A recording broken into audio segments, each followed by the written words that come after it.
So we're back with another review of Dexter Original Sin. This time is episode 4, Fender Bender. The episode started off with such great energy. The rollerbladers were just in the park hitting it. The music was pumping. Everything was fire. And then all of a sudden, they find the body of Lil Jimmy Powell hanging from the overpass. And just like that, we were reminded that we were watching Dexter. And of course, when Miami Metro gets to the scene, you know, everybody's feeling a certain way. It's a frenzy out there with the media and everything. And Dexter is actually being more humanized in this moment because that was his first time actually seeing a dead kid. And he's feeling different emotions that he hasn't felt before. And it's really doing a number on him because he can't really move. It's almost like he's having an internal panic attack. And Harry notices that Dex is a little flustered. And Harry lets Dexter know this is a normal reaction in this moment. And so he sends Dexter over to help LaGuerta in Coconut Grove. He was like, you don't need to be at this scene. So he hops in the ride with Detective Clark and they head over to Coconut Grove. And Detective Clark told him about his first time seeing a dead kid and how it made him want to do something about it rather than letting it fester and come out in other ways that are counterproductive. Now, LaGuerta is already upset because she couldn't run point on the Jimmy Powell case, and the captain didn't help her because he pretty much threw her words back in her face because he was like, everybody counts, right? So head on over there to Prostitute Park like you supposed to. He was rude about it, but he was slick kind of right though. And of course, LaGuerta is over at the scene. She's like, now where is my forensics person? I know y'all not gonna send me all the way over here and not send any people to help. And then Dexter shows up looking all young and green, talking about, here I am. And she's like, what are you, 12? He's like, no, ma'am, I'm 20. Don't try me. Now, he didn't say that, but he should have, because he's probably the best one on the team. They just don't know that yet. And LaGuerta told him, hey, go ahead and get to work. And then after a while, she was like, okay, what do you got? And he started doing this beautiful mind thing where he was just telling her what he thinks happened based on the evidence that was left at the scene, which he was likely right, but the way that he answered her question when she said, how did you come to this conclusion? And he said, educated guess. Of course, she's going to say, well, I need real proof. They be pissing on this man's parade at work all the time. He really enjoys his job. Just one of these times, I need Dexter to just be like, you know what? The reason why I know this information is because I'm a killer myself, and I know exactly what's going through the killer's head. And see how Miami Metro responds. Because this man talks about the scene with a big smile on his face. And like I said in one of the previous videos, nobody seems to think that's odd. And see, this is why we needed Dokes. So I like that this show is a throwback because it kind of shows the temperament of the society at that time. For example, when the coroner was like, I'm not picking that thing up. I don't want to catch AIDS. And here I am in 2025 thinking, fam, you have on gloves and you don't have any visible open wounds that body fluids can get into. And then I realized, oh, they wrote that on purpose. My bad. So back at the evidence room, you have Harry coming down there to talk to Camilla and she's like, hey, how's everything going? And Harry's like, everything is cool. I'm just coming down here to double and triple check to make sure Dexter's name is nowhere near Laura Moser's case file. Because now Harry knows that Dexter's just down there in the evidence room looking through case files like it's the library. And he can't wait for that Chamber of Secrets to drop. And speaking of Laura, she and Harry are smitten with each other and they keep almost giving me a heart attack because they keep doing these flashbacks. Harry has grown way too close to her. He's about to blow the case if he keeps being sloppy. And then Laura almost wasn't able to do one of the missions because her babysitter canceled and then she had to be with the kids.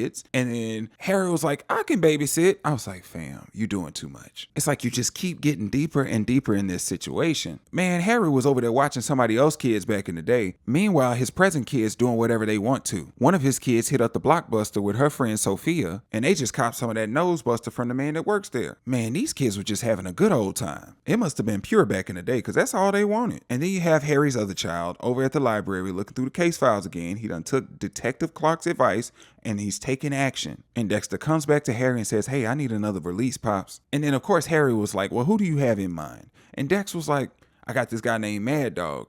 He has like 200 kills under his belt. He's a contract killer. And of course Harry came back with a logical question. Why would you pick a professional? I'm gonna chalk this up to Dexter being youthful, because when you're young, you think nobody can touch you and nothing will happen to you. Might as well be immortal. And I agree with Harry on this one. I think Mad Dog was out of his league for his skill level. And Harry says, before you do this, I need to see proof. And in pure Harry fashion, he's still ignoring Deb while he's giving Dexter all this attention. So Dex goes on his recon mission, of course.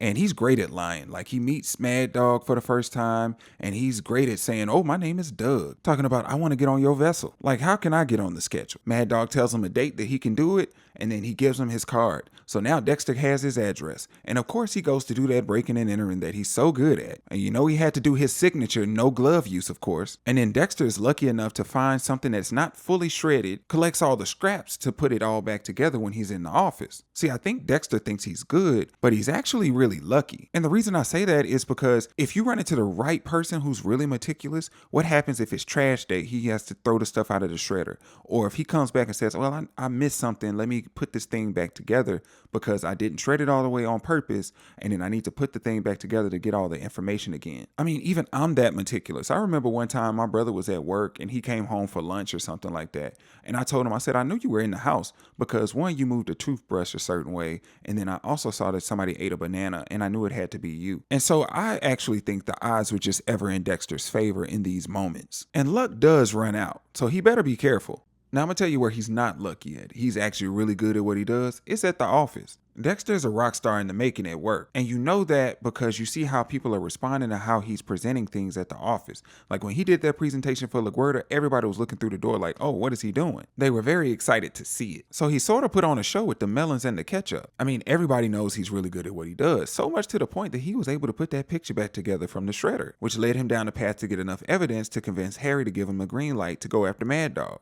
And I was enjoying that conversation that Dexter was having with Detective Clark about taking his advice about moving forward and taking action. It was really a heartwarming conversation between them because that's where Dexter figured out that Detective Clark's first dead child that he saw was actually his brother. And then he messed it up with that corny joke about cutting ties with the people that know him or something like that. And so we continue the conversation where Deb and Sophia are the girls that nobody's really looking after. And so they end up at a club and they meet guys, and Deb meets this really handsome man by the name of Gio. Now he tries to get her to leave with him, but she says, hey, I can't leave my homegirl here. We came together. We don't leave girls behind. So at least the girls are looking out for each other. So he ends up just giving her his card so she can call him later. He seems like a good guy.